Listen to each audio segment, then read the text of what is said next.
Hello friends, welcome in KVS study booster. तो friends, हम आज आपको मॉडल पेपर सॉल्व कराने जा रहे हैं, वो भी यूपी बोर्ड 2022 जो कि यूपीएमएसपी पे आया है। फ्रेंड्स, इस वीडियो में आपको पूरा का पूरा मॉडल पेपर सॉल्व हो जाएगा। तो फ्रेंड्स, चलिए अपने क्वेश्चन की ओर चलते हैं। पहले इंट्रोडक्शन देख सकते हैं। फ्रेंड्स, मैक्सिमम मार्क्स 100 का है।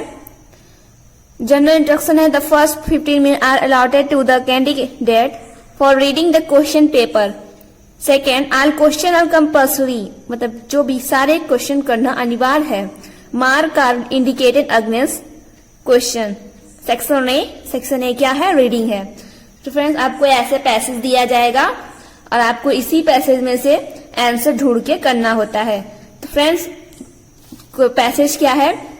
Man is a gregarious animals living in society. His neighbors are the people who are immediately around him. Because of their close proximity and the constant pressure of society, they play a crucial role in our life. Their significance was recognized by Jesus Christ in role in our lives. Friends, ऐसे का passage पढ़ना है। उसके बाद हम चलिए question की ओर चलते हैं। इस पैसेज पढ़ने से कोई मतलब नहीं रहता कि आप एक बार पैसेज पढ़ो फिर क्वेश्चन का आंसर ढूंढो। आप अपना टाइम इसमें ना बर्बाद करिए, पहले आप क्वेश्चन पढ़ लीजिए, उसके बाद अपना आंसर खुद ढूंढ लीजिए। तो क्वेश्चन है, why is a man called a gregarious animals? Man एक सामाजिक प्राणी कैसे है? तो चलते हैं इसके आंसर की ओर। फ्रेंड्स, इसका आंसर यहीं से स्टार्ट होगा कि man is a gregarious animals living in society is neighbour. Friends, इसको अपने से भी बना के लिखना होता है। चलिए हम इसके आंसर की ओर चलते हैं। तो इसका आंसर है, why is a man called a gregarious animals? इसका आंसर है, man is describe as a gregarious animals in the given passage. Man describe gregarious animals in the given the passage because he is unable to leave society.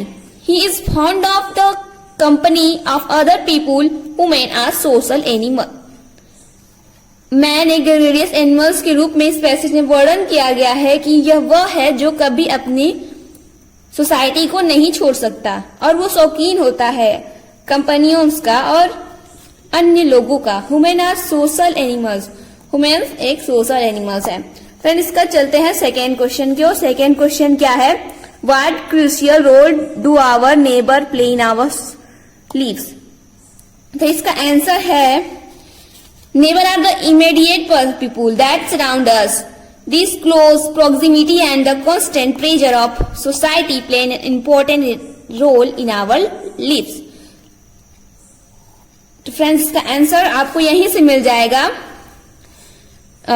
इसका answer बस इतना ही सही था कि because of their close proximity and the constant pressure of society they play a crucial role। लेकिन friends, ये इतने answer से आपका काम नहीं चलने वाला। आपको खुद से आंसर और थोड़ा बहुत तो अपने से बनाना होगा।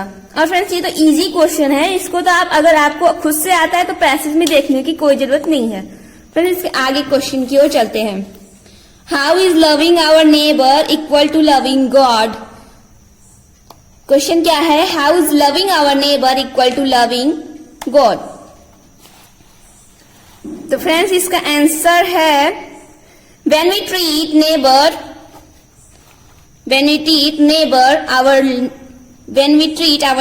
with love and respect, we are bound to receive the same from them. If we maintain friendly relation with our neighbor, we will come to closer to God. जब हम अपने नेबर के साथ प्यार और स्नेह से व्यवहार करेंगे तो वो हमें वैसा ही व्यवहार करेंगे।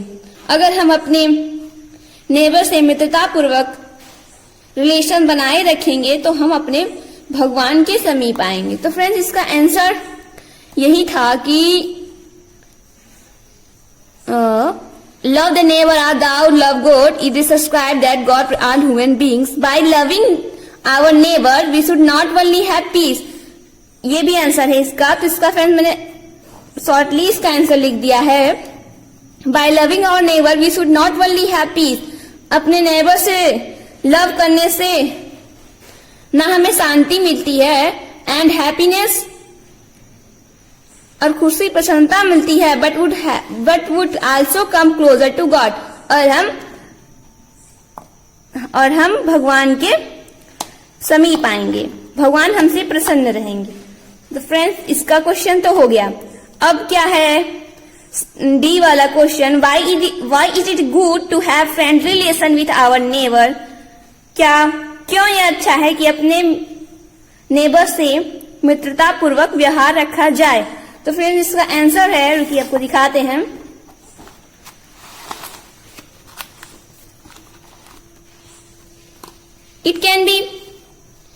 It can be more peaceful. It can be more peaceful to live among neighbors that like and respect each other, especially when they are living in close proximity. Respectful neighbors are less likely to invade your space, be loud and rowdy, make overall daily life stressful. Okay, तो इसका answer हो गया। तो next question क्या है,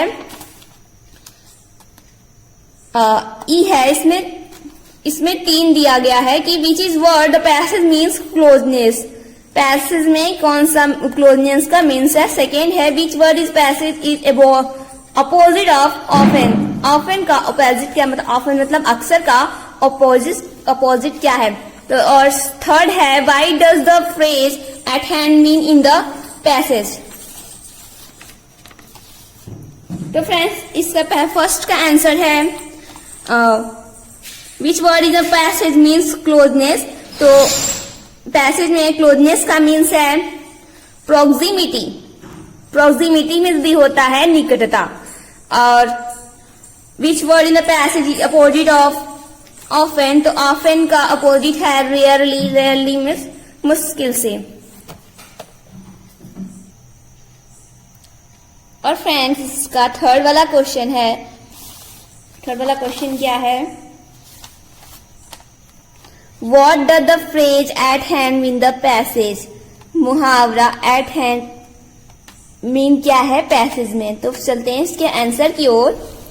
तो इसका answer है it is a very near in place और टाइम। ठीक है फ्रेंड्स, अब चलते हैं सेक्शन सी। सेक्शन की सी क्या था, सेक्शन बी।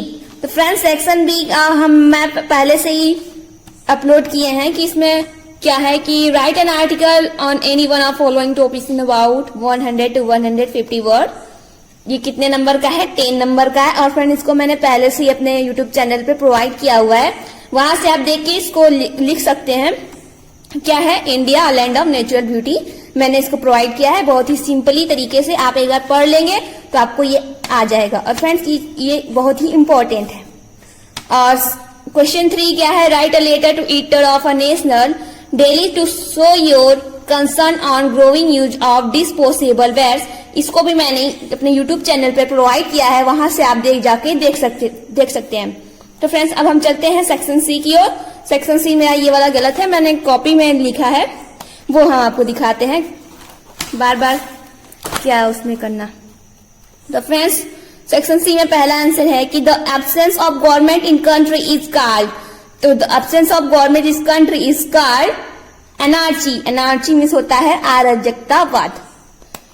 ठीक है फ्रेंड्स, इसका आंसर हुआ एनार्ची। अब चलते हैं सेकेंड आंसर की ओर। सेकेंड क्या है, the phrase inching toward mean. The phrase inching toward mean होता है to move slowly in a direction. तो इसका आंसर क्या है, third, to move slowly in a direction.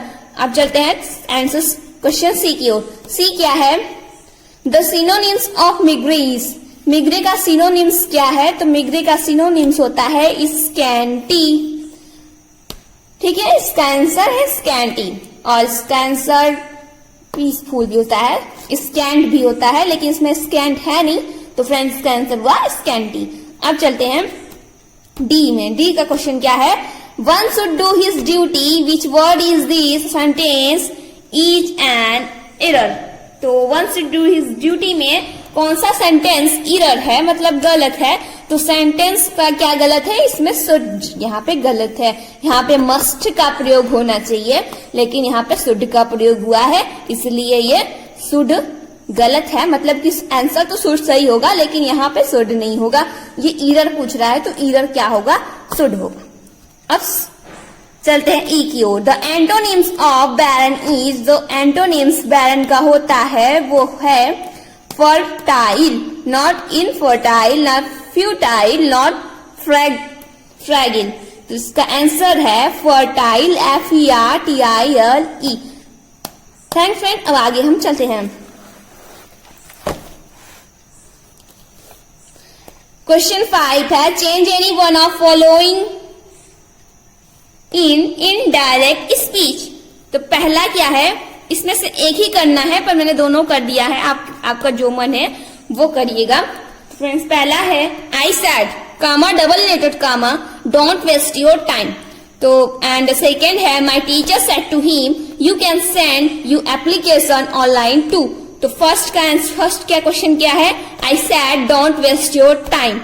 I said don't waste your time मैं आपको समय बर्बाद करने के लिए कहती, समय बर्बाद न करने के लिए कहती, मतलब मना किया जा रहा है तो मना करने के लिए फॉरबेट का प्रयोग होता है। आई फॉरबेट टू वेस्ट योर टाइम।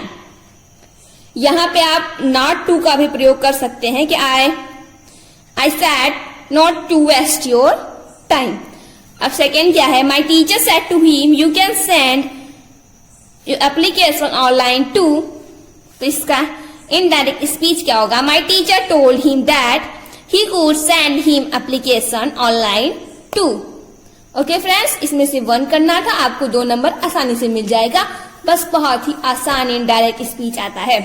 अब चलते हैं नेक्स्ट क्वेश्चन की ओर। नेक्स्ट क्या है, क्वेश्चन 5 का बी है combine any one of the following as direct. तो फर्स्ट क्या है, I can give you a dress my mother gifted it to me. तो इसको कन्वर्ट करना है कॉम्प्लेक्स सेंटेंस। तो बहुत ही सिंपल होता है कॉम्प्लेक्स सेंटेंस बनाना। अगर आप चाहें तो हम आपको चैनल पे प्रोवाइड करवा सकते हैं, लेकिन बहुत ही इजी होता है, आप एक बार पढ़ लेंगे तो समझ में आ जाएगा। तो कॉम्प्लेक्स सेंटेंस क्या है, I can give you a dress that, बस यहाँ पे दैट का प्रयोग कर देना है। I can give you a dress that my mother gifted it to me. हो गया। और इसमें से 1 ही करना था, मैंने दोनों कर दिया है। Do it, leave it. इसको कंपाउंड सेंटेंस बनाना है तो कंपाउंड सेंटेंस, यहाँ और नहीं होगा, यहाँ और होगा। डू इट और लीव इट, करो या इसे मत करो या इसे छोड़ दो। अब चलते हैं नेक्स्ट क्वेश्चन की ओर। तो क्वेश्चन 5 का सी है change any one of following as direct. I can do it, इसको चेंज करना है पैसिव वाइज। पैसिव वाइज तो आप 9th क्लास या 8th क्लास से ही पढ़ते आ रहे हैं। तो इसका आंसर होगा it can be done by me. I can do it, it can be done by me. अब नेक्स्ट क्वेश्चन क्या है, this is the most effective remedy for this disease. जिसको चेंज करना है कंपैरेटिव डिग्री। तो friends आप जानते हैं कंपैरेटिव डिग्री 3 टाइप्स होती हैं। एक होता है पॉजिटिव डिग्री, फिर कंपैरेटिव डिग्री, फिर सुपरलेटिव डिग्री। मतलब कंपैरेटिव डिग्री मतलब तुलना करने के लिए कहा जा रहा है। तो इसका आंसर होगा this is the more effective than any other remedy for this disease. तो फ्रेंड्स चलते हैं अगले क्वेश्चन की ओर। अगला क्वेश्चन क्या है, correct any one of following sentence. इसमें से एक ही को ही करना था, मैंने दोनों कर दिया है। You are senior then me, इसमें आपको क्या गलती लग रहा है, मी ना। तो यहां पे आंसर क्या होगा, you are senior than I. और सेकेंड क्या है, cattles are grazing. Friends cattles are not grazing, cattle are grazing.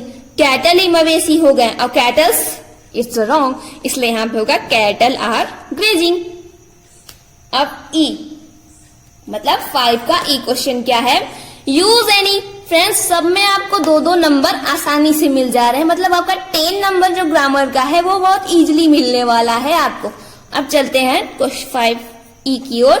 तो तो 5P क्या है? Use any one of the following pairs of words in our one own sentence to make the difference in their meaning clear. एक ही जोड़ा को जो आपको लेना था कि बस आप रिफ्यूज या रिफ्यूज लीजिए या सेल लीजिए, मैंने दोनों कर दिया, आपको जो मन करे वो करिए। रिफ्यूज मतलब होता है इनकार करना और रिफ्यूज मतलब होता है शरण देना। तो इसका आंसर हुआ, मतलब इसका मीनिंग क्लियर करना था कि जैसे आपको लगे कि हाँ आपने सही इसका मीन्स दिया है कि क्या होगा। तो मैं इसका वाक्य प्रयोग हो गया, ही रिफ्यूज,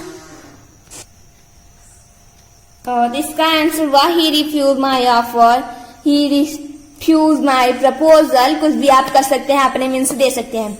अब सेकेंड है रिफ्यूज। रिफ्यूज क्या हो गया? He gave refuge to the homeless, वो उसने शरण दिया जिसके पास घर नहीं था उसको। अब सेकेंड क्या था? Sell and cell. तो सेल मीन्स होता है बेचना और सेल मीन्स होता है, सेल मीन्स क्या होता है? कोशिका।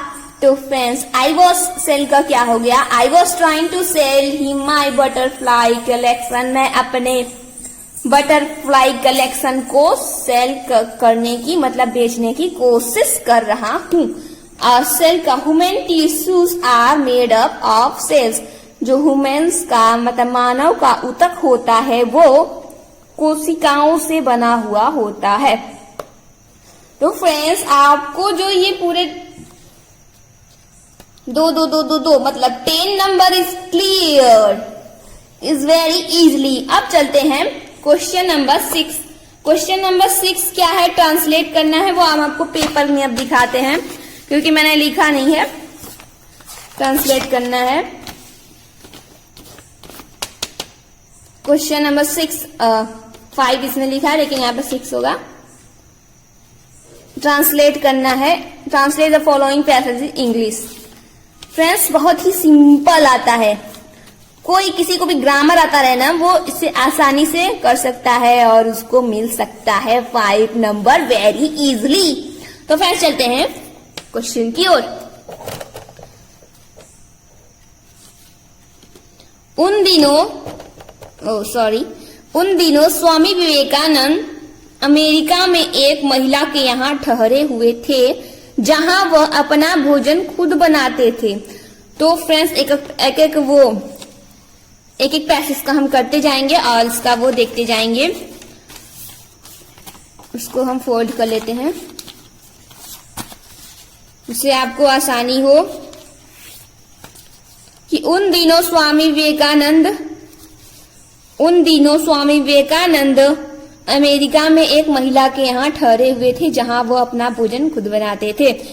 उन दिनों यानी in those days Swami Vivekananda was staying, ठहरे हुए थे, with a women in America where he used to cook his own food, जहां वो अपना भोजन स्वयं बनाते थे,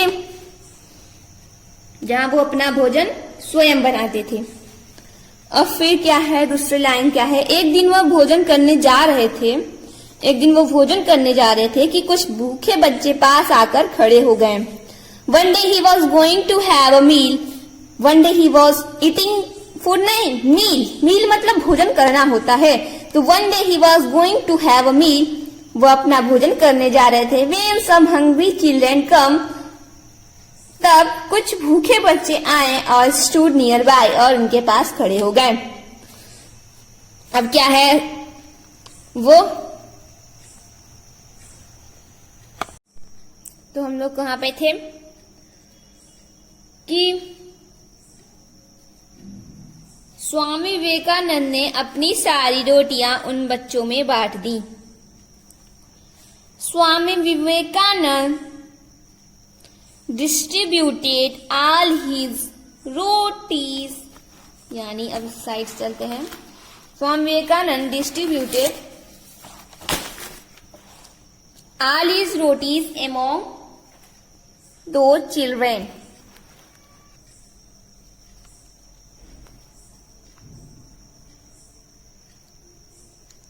उसके बाद क्या है, यह देख महिला ने उनसे पूछा, आपने सारी रोटियां बच्चों को दे दी? तो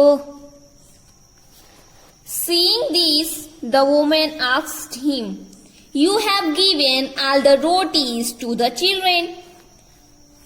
अब आप क्या खाएंगे? उन्होंने मुस्कुराकर जवाब दिया, रोटी तो केवल भूख शांत करने वाली चीज है। What will you eat now? अब आप क्या खाएंगे? He replied with a smile. उन्होंने मुस्कुराकर उत्तर दिया, Bread is only thing to quell hunger. रोटी तो केवल वह चीज है जो भूख को शांत कर दे। और फिर क्या है, यह मेरे पेट में नहीं तो उनके पेट में सही, देने का आनंद पाने के आनंद से बढ़कर है। It is not in my stomach, यह मेरे पेट में नहीं, then it is in their stomach, वो उनके पेट में सही, किसी के पेट में तो है। The Joy of giving is more than the Joy of receiving, देने का आनंद पाने के आनंद से बढ़कर है। फ्रेंड्स, ये हो गया आपका ट्रांसलेशन जो बहुत ही इजी दिया हुआ है। फ्रेंड्स, ऐसे ही आने वाला है सेम द सेम क्वेश्चन अगली बार यूपी बोर्ड में ही, मतलब अगले साल तो नहीं हुआ था, इसके अगले साल मॉडल पेपर ही उठा के दे दिए थे। तो फ्रेंड्स, आप मॉडल पेपर सॉल्व कर लीजिए, मतलब आपका सब होने वाला है। आपका 100 to 100 नंबर एकदम कंफर्म। तो चलिए सेक्शन डी की ओर चलते हैं, लिटरेचर। सेक्शन डी क्या है? लिटरेचर है, मतलब आपको अपने बुक से जो आंसर क्वेश्चन आता है उसको देना है। तो फ्रेंड्स, पहला क्वेश्चन है, who are the inhabitant do for their survival? तो friends, answer the following in about 40 word each, 4 + 4, मतलब कि 2 ठो बस करना है, इसमें से 4 + 4। तो फ्रेंड्स, इसका